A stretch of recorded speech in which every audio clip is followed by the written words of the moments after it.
একটি ক্ষুদ্র মৌমাছির ছোট্ট কয়েকটি বলা কথা আপনার আমার মনে আজ এমন প্রভাব পড়তে চলেছে যা আমরা কল্পনাও করতে পারিনি। কারণ এই বিষয়টিকে আমরা সবসময় ইগনোর করে চলেছি।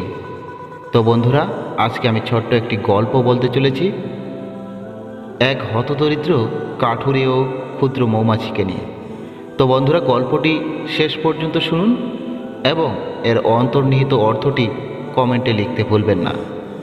গল্পটি হলো, এক কাঠুরিয়া বনে গেল গাছ কাটতে, কিন্তু সে গাছ না কেটে মন খারাপ করে শুয়ে আছে একটা গাছের নিচে। ওদিক দিয়ে ভন ভন করে উড়ে যাচ্ছিল একটা মৌমাছি। সে কাঠুরিয়াকে মন খারাপ করে শুয়ে থাকতে দেখে কাছে গেল। মৌমাছি কাঠুরিয়ার কাছে গিয়ে বলে, এই কাঠুরিয়া, তুমি এভাবে শুয়ে আছো কেন? কি হয়েছে তোমার? কাঠুরিয়া মোচড় দিয়ে বলে উঠল, ভাই মৌমাছি, আমি খুব গরিব মানুষ, এক খণ্ড জমিও নেই আমার। এই কুঠারটাই আমার সম্বল। এই বন থেকে গাছ কেটে নিয়ে লকড়ি করি, তারপর এগুলো বাজারে বিক্রি করে সাত মুখের সংসার চালাই। আজও এসেছিলাম গাছ কাটতে, কিন্তু আমি আজ গাছ কাটা শুরু করার আগে বনের গাছের দিকে ভালো করে তাকালাম। দেখলাম কোনো গাছে ফুল ফুটেছে, কোনোটায় ফল ধরেছে, কোনোটায় পাখিরা বসে মনের সুখে গান করছে। আর ওই গাছটার মোটা ডালটায় দেখলাম মৌমাছিরা মধুর চাক বেঁধেছে। ওসব দেখে আমি চিন্তায় পড়ে গেলাম। ভাবছি কোন গাছটা কাটবো। অনেকক্ষণ ধরে শুয়ে থেকে চিন্তা করছি আমি, কিন্তু কোনো সিদ্ধান্ত নিতে পারছিলাম না। আর গাছ কেটে লাকড়ি না করলে পরিবারের সবাইকে নিয়ে উপোস থাকতে হবে। কি যে করি? কাঠুরিয়ার কথা শুনে মৌমাছির খুব মায়া হলো। সে কাঠুরিয়াকে বলল, তোমার কষ্টের কথা শুনে আমার খুব খারাপ লাগছে, কিন্তু এই বনে তো নানা প্রজাতির হিংস্র প্রাণী বাস করে। যে কোনো সময় তোমার বিপদ হতে পারে, তোমার ভয় করে না? কাঠুরিয়া তখন বলল, কাঠুরিয়া, ক্ষুধার চেয়ে কষ্ট আর নাই, তাই জীবনের মায়া ছেড়ে দিয়ে আমি এখানে এসেছি গাছ কাটতে। তখন মৌমাছি কাঠুরিয়াকে বলল, আচ্ছা, তুমি তো অনেক গাছ কেটেছ, গাছ লাগিয়েছো কয়টা? কাঠুরিয়া উত্তরে বলল, অনেক গাছ কেটেছি। হ্যাঁ, জীবনে অনেক গাছ কেটেছি, কিন্তু একটি গাছও লাগাইনি। আমার তো কোনো জায়গা জমি নেই, গাছ লাগাবো কোথায়? মৌমাছি, নিজের জায়গা নেই বলে গাছ লাগাওনি? তবে গাছ কাটো কার জায়গা থেকে শুনি? একথা শুনে কাঠুরিয়া চুপ করে রইল। এবার মৌমাছি খানিকটা ধমকের সুরে বলল, শোনো কাঠুরিয়া, তুমি আর কখনো গাছ কাটবে না। গাছ কাটলে কত বড় ক্ষতি হয় তা তুমি জানো? দেখো না, বন যে উজাড় হয়ে যাচ্ছে। আমরা চাক বাঁধবো কোথায়? পশু পাখিরাই বা থাকবে কোথায়? আর গাছ না থাকলে তোমাদের কি অবস্থা হবে ভেবে দেখেছো কখনো? কাঠুরিয়া তখন একটু আমতো আমতোভাবে বলল, আর তোমাদের মতো গাছ ভালো থাকবে না, আমাদের আবার কি হবে? মৌমাছি, কি হবে মানে? মারা যাবে একদম। তুমি কি জানো গাছ তোমাদের কত বড় বন্ধু? এই গাছ তো জীবন বাঁচিয়ে রাখে। কাঠুরিয়া, আরে না না, আমি গরিব বলে এ বনের গাছ আমার জীবন বাঁচায়।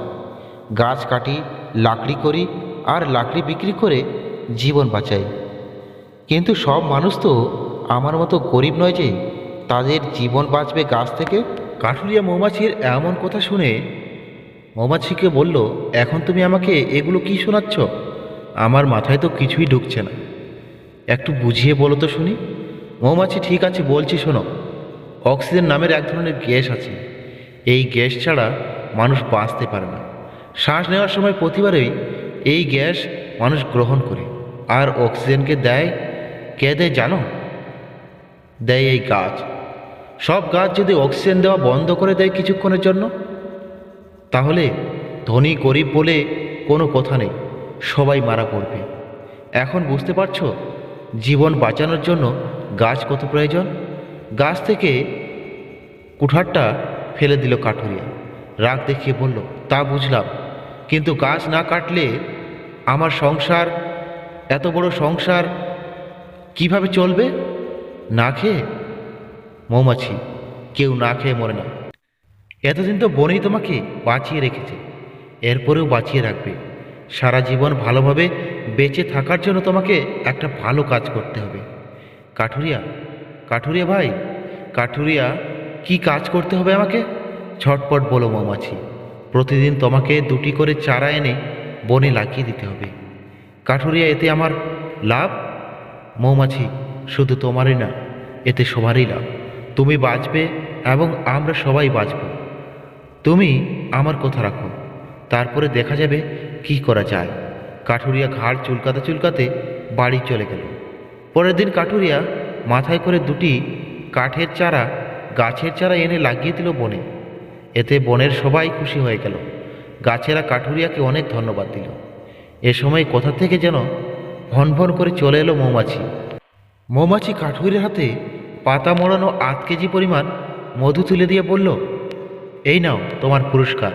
প্রতিদিন এভাবে তুমি গাছ লাগিয়ে বন বাঁচাবে, আমরা মধু দিয়ে তোমাকে বাঁচাবো, আর সবুজ বন বাঁচাবে আমাদের সবাইকে। এবার বুঝেছ? মধু পেয়ে কাঠুরিয়া খুশিতে টকবক করতে লাগলো। এরপর থেকে কাঠুরিয়া প্রতিদিন এই কুঠারের পরিবর্তে চারা গাছ নিয়ে আসে বনে, আর যাওয়ার সময় নিয়ে যায় মূল্যবান মধু। সে মধু বাজারে বিক্রি করে তার সংসার চলে যায়। আর বনের গাছপালা পশু পাখিও মৌমাছিদের সাথে বন্ধুত্ব হয়ে গেল কাঠুরিয়ার। তো বন্ধুরা, আজকের এই গল্পটি কোনো ছোট্ট বাচ্চার গল্প মনে হলেও এই গল্পটির মধ্যে অন্তর্নিহিত রয়েছে অনেক মূল্যবান কথা। বন্ধুরা, হয়তো আপনারা গল্পটির অর্থ বুঝতে পেরেছেন। তো গল্পটি এখানেই শেষ করলাম। ভালো থাকবেন, সুস্থ থাকবেন, প্রকৃতিকে বাঁচানোর চেষ্টা করবেন।